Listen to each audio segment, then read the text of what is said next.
大家好，我係高手少。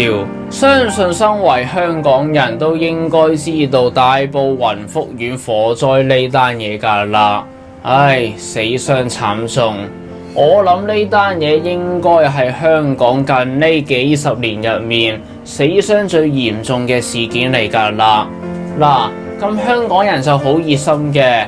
呢件事發生之後，好多都第一時間走出嚟幫手做義工，自己揞荷包買物資送俾啲災民，又或者捐錢俾啲慈善機構咁樣。好啦，咁其實除咗咁樣之外，仲有冇啲咩方法可以幫助到啲災民呢？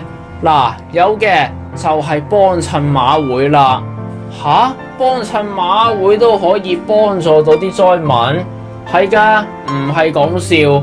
今次馬會講明㗎啦，會捐一大筆錢出嚟去幫助啲災民嘅，即係換言之，你幫襯馬會，其實即係變相都係幫緊啲災民。嗱，都真係幾好㗎，贏咗固自然開心啦，唔贏都開心嘅。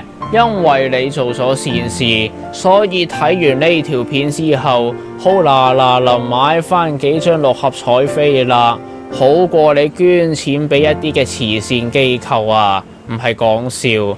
嗱，有啲慈善機構呢，好衰格噶，你捐錢俾佢，佢會有個乜鬼嘢行政費食你一筆錢，食完啦，跟住先至再將筆錢俾嗰啲災民嘅。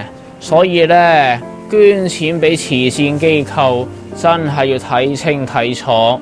Anyway 啦，祝雲福苑嘅災民早日走出傷痛，香港加油！